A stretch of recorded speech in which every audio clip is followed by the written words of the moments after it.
देख रहे हैं सत्यहिंदी.com।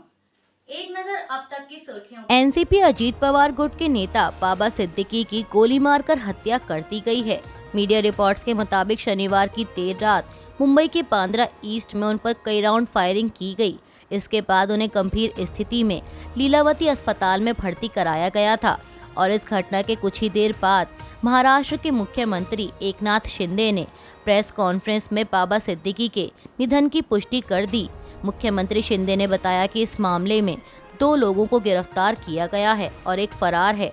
गिरफ्तार हुआ एक शख्स उत्तर प्रदेश का और एक हरियाणा से है। आपको बता दें कि करीब 48 साल से कांग्रेस में रहे बाबा सिद्दीकी इसी साल फरवरी में एनसीपी अजीत पवार गुट में शामिल हुए थे। एनसीपी नेता और महाराष्ट्र के पूर्व मंत्री बाबा सिद्दीकी की हत्या पर देश के तमाम नेताओं ने दुख जताया है और साथ ही विपक्षी नेताओं ने राज्य की कानून व्यवस्था पर भी सवाल खड़े किए हैं। इसी कड़ी में लोकसभा में विपक्ष के नेता राहुल गांधी ने एक्स पर लिखा कि बाबा सिद्दीकी जी का दुखद निधन चौंकाने वाला और दुखद है। इस कठिन समय में मेरी संवेदनाएं उनके परिवार के साथ हैं। राहुल गांधी ने लिखा कि यह भयावह घटना महाराष्ट्र में कानून और व्यवस्था की पूर्ण विफलता को उजागर करती है। सरकार को जिम्मेदारी लेनी चाहिए और न्याय होना चाहिए। कांग्रेस अध्यक्ष मल्लिकार्जुन खड़गे ने भी बाबा सिद्दीकी की हत्या पर दुख जाहिर करते हुए अपराधियों को जल्द से जल्द कड़ी सजा देने की मांग की है। खड़गे ने एक्स पर लिखा कि महाराष्ट्र के पूर्व मंत्री श्री बाबा सिद्दीकी का दुखद निधन शब्दों से परे और सदमा पहुंचाने वाला है। दुख की इस घड़ी में मैं उनके परिवार, मित्रों और समर्थकों के प्रति अपनी गहरी संवेदनाएं व्यक्त करता हूं। कांग्रेस अध्यक्ष ने मांग करते हुए लिखा कि इस मामले में न्याय सुनिश्चित किया जाना चाहिए और वर्तमान महाराष्ट्र सरकार को गहन और पारदर्शी जांच का आदेश देना चाहिए।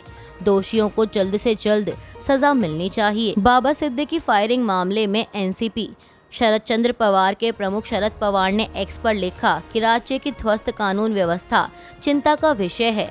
मुंबई में पूर्व राज्य मंत्री बाबा सिद्दीकी पर गोलीबारी दुखद है। इसकी न केवल जांच होनी चाहिए बल्कि जिम्मेदारी स्वीकार कर सरकार के पद से भी हटना चाहिए।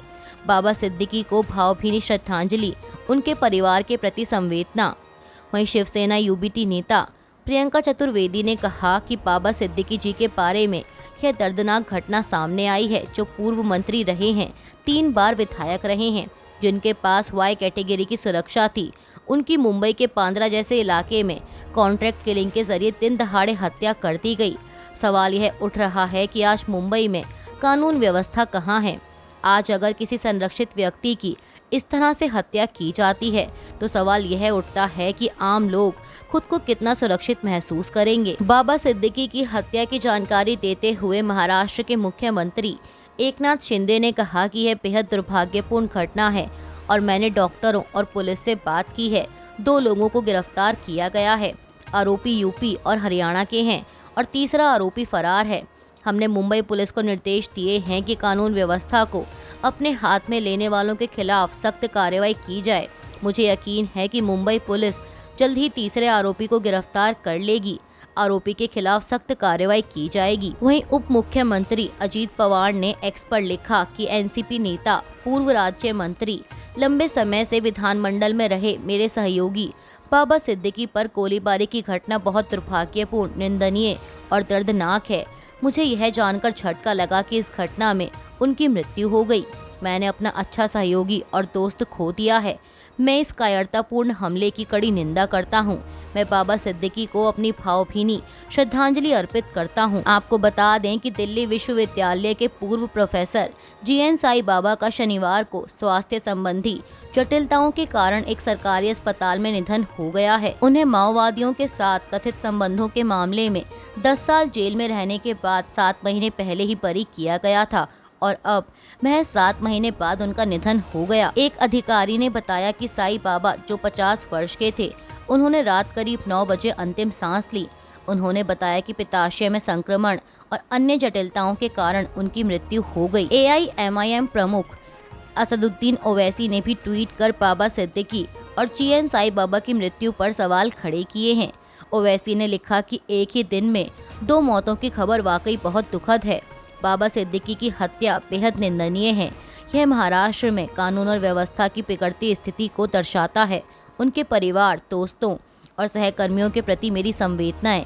ओवैसी ने आगे लिखा कि प्रोफेसर साईं बाबा की मौत भी बेहद चिंताजनक है। उनकी मौत भी आंशिक रूप से यूएपीए का नतीजा थी, जो पुलिस को बिना किसी सबूत के आपको लंबे समय तक जेल में रखने की अनुमति देता है। शिवसेना यूबीटी प्रमुख उद्धव ठाकरे ने कल शनिवार को विजयदशमी के मौके पर शिवाजी पार्क में अपनी पार्टी की वार्षिक दशहरा रैली को संबोधित करते हुए कहा कि आरएसएस को सोचना चाहिए कि क्या आज की हाइब्रिड भाजपा उसे स्वीकार्य है। महाराष्ट्र में होने वाले विधानसभा चुनाव से पहले अपनी पूर्व सहयोगी भाजपा पर निशाना साधते हुए ठाकरे ने आगे कहा कि भाजपा को खुद को भारतीय कहने में शर्म आनी चाहिए। उन्होंने इसकी तुलना कौरवों से करते हुए उस पर अहंकार दिखाने का आरोप लगाया। उद्धव ठाकरे ने कहा कि वह 2019 में भाजपा से अलग हो गए क्योंकि उन्हें हिंदुत्व के उनके संस्करण पर विश्वास नहीं था, लेकिन उन्होंने अपने पिता बाला साहेब ठाकरे की विचारधारा को कभी नहीं छोड़ा। इस दौरान ठाकरे ने सत्ता में आने के बाद राज्य के हर जिले में छत्रपति शिवाजी महाराज के मंदिर बनाने का भी वादा किया। लोकसभा में विपक्ष के नेता राहुल गांधी ने शुक्रवार की रात चेन्नई में हुए रेल हादसे पर प्रतिक्रिया जाहिर की है। आपको बता दें कि शुक्रवार की रात चेन्नई के पास मैसूर दरभंगा ट्रेन के खड़ी मालगाड़ी से टकराने से बड़ी दुर्घटना हो गई थी। इस दुर्घटना में ट्रेन के 13 डिब्बे पटरी से उतर गए। साथ ही इस दौरान एक डिब्बे में आग भी लग गई थी। समाचार एजेंसी एएनआई के मुताबिक इस हादसे में अभी तक 19 लोगों के घायल होने की खबर है। अब इस दुर्घटना को लेकर राहुल गांधी ने एक्स पर लिखा है कि मैसूर दरभंगा रेल दुर्घटना बालासोर दुर्घटना की तरह ही है। एक यात्री ट्रेन एक खड़ी मालगाड़ी से टकरा गई। कई दुर्घटनाओं में कई लोगों की जान जाने के बावजूद कोई सबक नहीं सीखा गया। उन्होंने लिखा कि जवाबदेही शीर्ष स्तर से शुरू होती है। इस सरकार के जागने से पहले कितने और परिवार बर्बाद होने चाहिए। भारत के सबसे बड़े उद्योगपतियों में से एक रतन टाटा के निधन पर अब इस्राएल के प्रधानमंत्री बेंजामिन नेतन्याहू ने भी संवेदना प्रकट की है। उन्होंने एक्स पर एक पोस्ट में लिखा कि मेरे प्रिय मित्र प्रधानमंत्री नरेंद्र मोदी, मैं और इस्राएल में बहुत से लोग रतन नवल टाटा के निधन पर शोक व्यक्त करते हैं। रतन टाटा भारत के गौरवशाली पुत्र और हमारे दोनों देशों के बीच मित्रता के हिमायती थे। उनके परिवार के प्रति मेरी संवेदनाएं हैं। आपको बता दें कि उद्योगपति रतन टाटा का बीते बुधवार यानी 9 अक्टूबर को 86 साल की उम्र में निधन हो गया था। इस्राएल और लेबनान की सीमा पर बिगड़ती सुरक्षा स्थितियों पर चिंता जाहिर करने के साथ ही भारत ने इस्राएली कार्रवाई के खिलाफ संयुक्त राष्ट्र के बयान पर अपनी सहमति जताई है।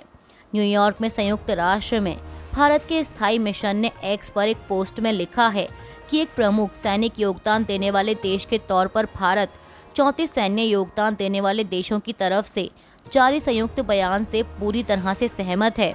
भारत के मुताबिक शांति, सैनिकों की सुरक्षा और संरक्षण सबसे अहम है और इसे मौजूदा यूएनएससी प्रस्तावों के हिसाब से सुनिश्चित किया जाना चाहिए। आपको बता दें कि इससे पहले अमेरिकी राष्ट्रपति जो बाइडेन भी इस्राएल से लेबनान में हिजबुल्लाह के साथ लड़ाई के दौरान संयुक्त राष्ट्र संघ के शांति सैनिकों पर गोलीबारी बंद करने के लिए कह चुके हैं। अभी के लिए बस इतना ही। बाकी की खबरों के लिए जुड़े रहिए सत्य हिंदी.com के साथ।